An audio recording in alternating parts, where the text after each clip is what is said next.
Last episode में हमने देखा था कि ग्रेट एल्डर एलेक्स की बॉडी को मॉडिफाई कर रहे थे ताकि वो खुद को एक सीड बना सके, जहां ऐसा करते हुए काफी दर्द हो रहा था, पर वो अपनी बॉडी को ट्रांसफॉर्म करने में कामयाब हो जाता है। जिसके बाद ग्रेट एल्डर एलेक्स को एंशिएंट सीड में जाकर कल्टीवेशन करने को कहते हैं, जहां एलेक्स को एक लड़की मिली थी जिससे परमिशन लेकर एलेक्स ने वहां कल्टीवेशन शुरू कर दी थी और उस सीड के वर्ड की मदद से अपनी बॉडी को सीड में बदलना स्टार्ट कर दिया था, जिसकी वजह से अब उसे हेवनली पनिशमेंट मिल सकती थी। अब आगे तो इस एपिसोड की शुरुआत में हम देखते हैं कि एलेक्स वॉइड डाउ लेवल पर पहुंच चुका था। साथ ही वो उस एंशिएंट सीड के अंदर होने के कारण उसके वर्ल्ड की मदद से खुद की पावर्स को रीशेप कर रहा था और उसने गॉड ल्यू के उन टेंटिकल्स को भी काफ़ी स्ट्रॉन्ग बना लिया था। साथ ही उसने अपनी टेक्निक्स को ऐसे डिज़ाइन कर लिया था कि उसकी टेक्निक्स अब आसपास के कल्टीवेशन एनर्जी को और भी अच्छे तरीके से इस्तेमाल कर पाती।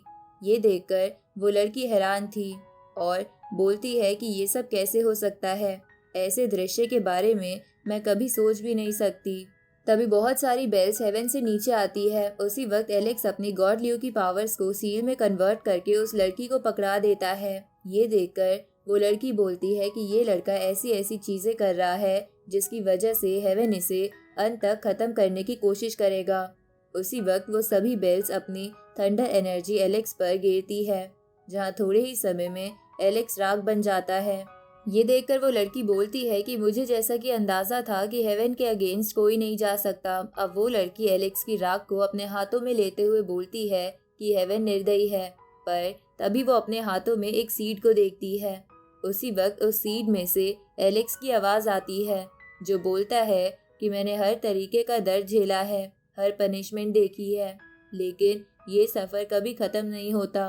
और अभी अभी मैंने पनिशमेंट के बाद अपने छोटे रूप के विजन्स देखे हैं, जिसे गॉड ल्यू संभाल रही है और गॉड ल्यू को मेरी बड़ी फॉर्म प्रोटेक्ट कर रही है और मुझे उनकी बड़ी फॉर्म ऐसा लग रहा है कि ये एक नेवर एंडिंग साइकिल है और गॉड ल्यू भी इसी रास्ते पर चल के रीइंकार्नेट हुई थी और लगता है वो मुझे यही बताना चाहती है। तभी एलेक्स उस सीट के अंदर से रीइंकार्नेट होने लगता है। ये देखकर वो लड़की कहती है कि तुमने हेवन को धोखा दे दिया और तुम बच गए। अब जैसे जैसे एलेक्स फिर से रीजनरेट हो रहा था, वैसे वैसे वो लड़की कहती है कि इस लड़के का ऑरा अब और भी हैवी फील हो रहा है और इसके हर मूव में पावर महसूस हो रही है।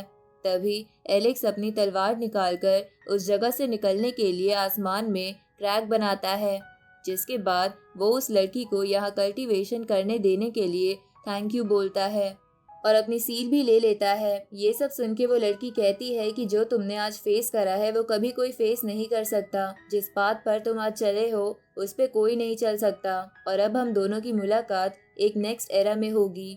अब एलेक्स उस इमोर्टल सीट से बाहर आ जाता है और देखता है कि वो एंशिएंट फ्लेम केव में है, जहाँ पर चारों तरफ भयंकर आग लगी हुई है, जिसे देखकर एलेक्स बोलता है कि यह आग काफ़ी ज़्यादा दर्द दे सकती है। अब एलेक्स अपने एंशिएंट सीड को रखकर अपनी टेक्निक की मदद से वो आग बुझा देता है, जिसके बाद वो ग्रेट एल्डर के पास जाता है और उनसे कहता है कि मैंने अपने कल्टीवेशन को अपनी बॉडी को सीड बनाकर उससे जोड़ दिया है और मैं अब वॉइड डाउ लेवल पर भी पहुंच चुका हूँ। ये सुन के ग्रेट एल्डर एलेक्स से कहते हैं कि तुम सक्सेसफुल हो गए।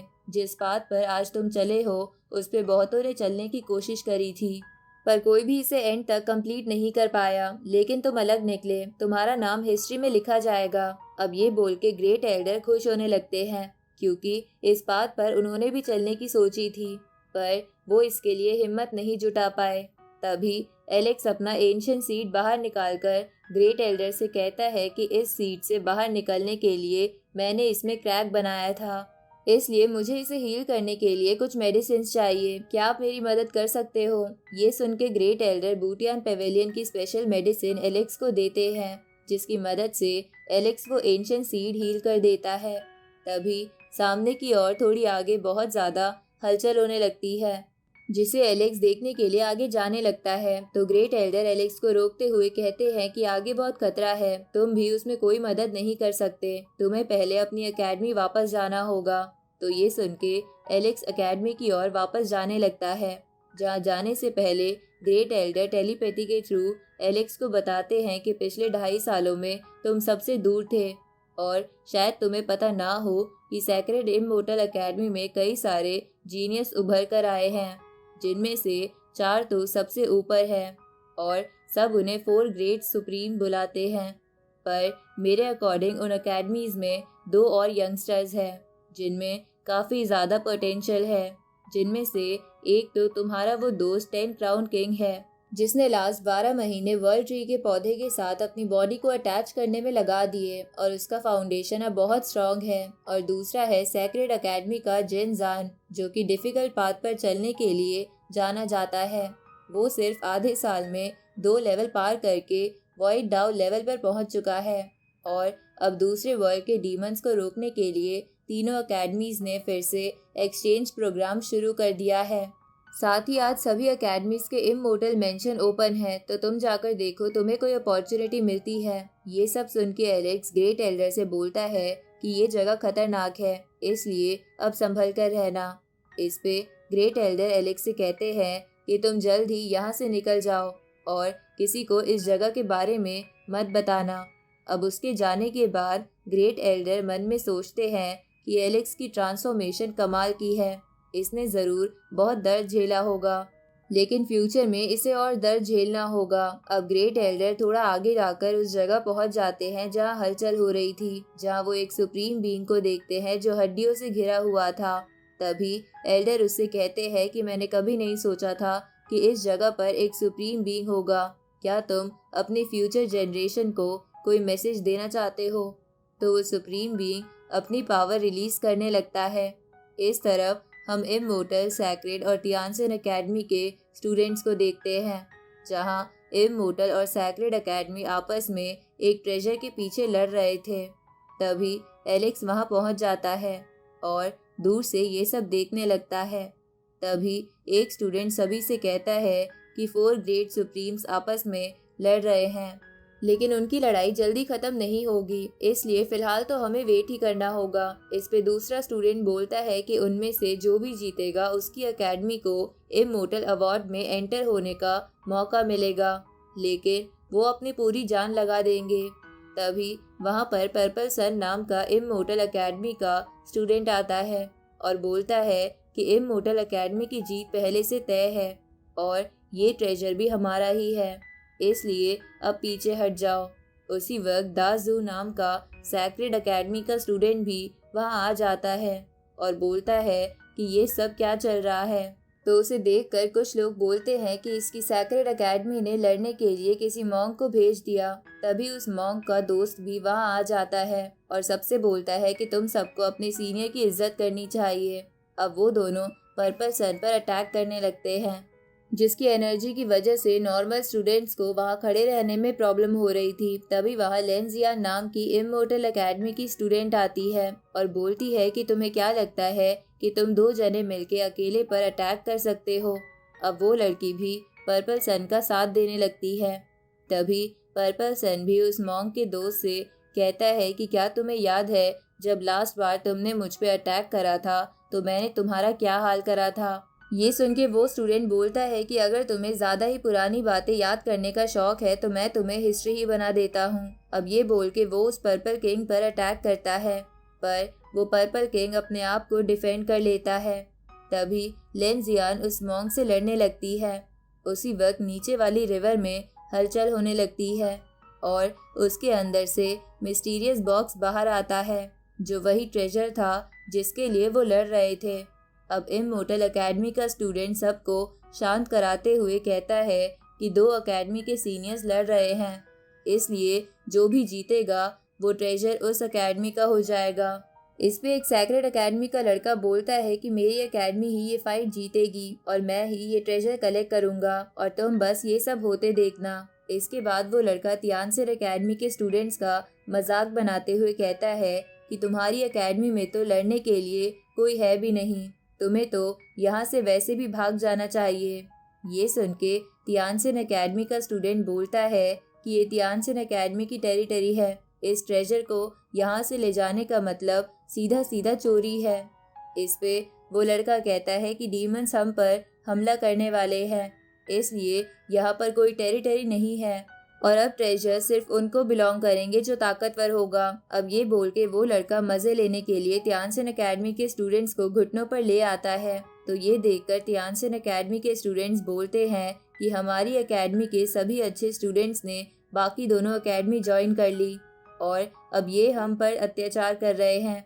अगर हमारे पास भी कोई ताकतवर कल्टीवेटर होता तो हमें आज ऐसे शर्मिंदा ना होना पड़ता। तभी एलेक्स उस ट्रेजर के पास पहुंच के उसे ले लेता है और बोलता है कि अगर ये ट्रेजर एक स्ट्रॉन्ग पर्सन को ही बिलोंग करता है तो मैं इस ट्रेजर को रख लेता हूँ। इसके बाद एलेक्स अपनी तियानसिन एकेडमी के स्टूडेंट्स के ऊपर से प्रेशर हटा देता है। तभी इममोर्टल एकेडमी से गोल्डन हॉर्न नाम का स्टूडेंट बाहर आते हुए बोलता है कि हमारे सामने दूसरे वर्ल्ड के डीमंस है और वही हमारे सबसे बड़े एनिमीज है।